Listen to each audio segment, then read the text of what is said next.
Hi అందరికి నమస్కారం. ఇప్పటి వరకు మనం పోసాని కృష్ణ మురళి గారి భాగవతాన్ని మనం చర్చించుకున్నాం. అయితే ఇప్పుడు తాజాగా రామ్ గోపాల్ వర్మ గారి మీద కూడా కేసు నమోదైంది. ఇతను మరొక సూపర్ పర్వర్టెడ్ అన్నమాట.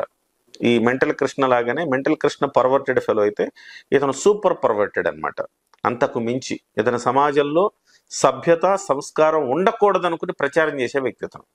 రామ్ గోపాల్ వర్మ మన కర్మ, ఏం చేద్దాం.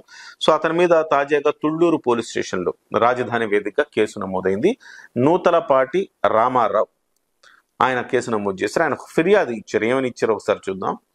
ఆ, నేను ఓకే నేను తెలుగుదేశం పార్టీ రాష్ట్ర తెలుగు రైతు సంఘం ఉపాధ్యక్షుడిగా పనిచేస్తున్నాను. సినిమా రంగానికి చెందిన మరియు సినిమా డైరెక్టర్ అయిన రామ్ గోపాల్ వర్మ అనే వ్యక్తి ఆంధ్రప్రదేశ్ రాష్ట్ర ముఖ్యమంత్రి గారు అయిన నారా చంద్రబాబు నాయుడు గారి గురించి, మరియు ఉప ముఖ్యమంత్రి అయిన కొణిదెల పవన్ కళ్యాణ్ గారి గురించి, మరియు మంత్రి గారైన నారా లోకేష్ గారి గురించి సోషల్ మీడియా వేదికగా అసభ్యకరంగా మహిళలాగా ఫోటోలను మార్ఫింగ్ చేసి మరియు గేదెల శరీరానికి మా నాయకుల మొహాలను గేదెల మాదిరిగా చిత్రీకరించి సోషల్ మీడియాలో పోస్ట్ చేసి మా నాయకుల గౌరవ మర్యాదలకు భంగం కలిగిస్తున్నాడు.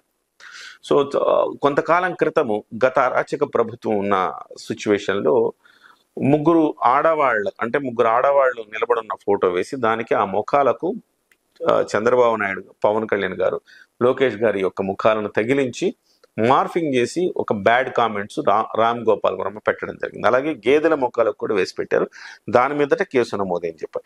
ప్రజల మనోభావాల దెబ్బతీసేలా ప్రవర్తిస్తున్నాడు. ఇటువంటి కార్యకలాపాల వలన ప్రజలకు శాంతి భద్రతలకు భంగం కలిగించే అవకాశం ఉన్నది కావున సదరు వ్యక్తిపై తగిన చర్యలు తీసుకుని ఇటువంటి ఘటనలు పునరావృతం కాకుండా మా నాయకుల గౌరవ మర్యాదలను కూడా కాపాడవలసిందిగా కోరుచున్నాను.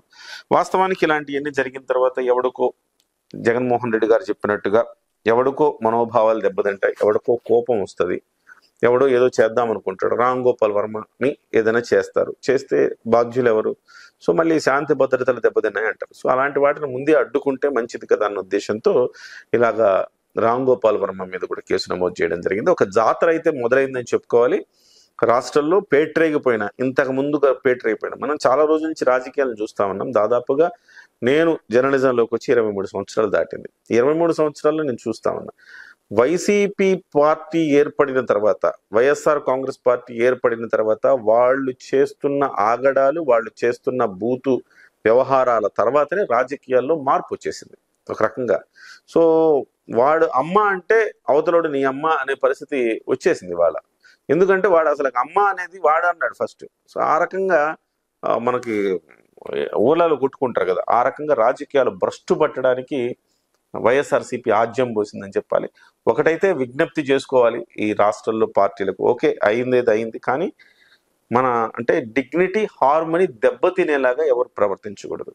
ముఖ్యంగా అటు అధికార పార్టీ వాళ్ళైనా కానీ, మొన్న ఎవరో కేసు పెట్టారట విడుదల రజనీ గారు, ఎవరో కిరణ్ అనే వ్యక్తి మీద, నేను కాదు. సో ఆయన కూడా యూట్యూబ్లో మాట్లాడుతూ ఉంటారని చెప్పారు. సో ఎవరు చేసినా కానీ తప్పే. అది వైఎస్ఆర్సీపీ వాళ్ళని అన్నా తప్పే, ఇటు అధికార పక్షాన్ని అన్నా తప్పే. కానీ మనం మాటలు మాట్లాడేటప్పుడు కానీ, మనం రాసేటప్పుడు కానీ సోషల్ మీడియాలో చాలా జాగ్రత్తగా వ్యవహరించాలి అనేది దీన్ని బట్టి అర్థం చేసుకోవాలి. ఏదో జగన్మోహన్ రెడ్డి కాపాడేస్తాడు, చంద్రబాబు కాపాడేస్తాడు, పవన్ కళ్యాణ్ గారు కాపాడేస్తాడు అనుకుంటే నష్టపోయేది మాత్రం సగటు పౌరుడు మాత్రమే.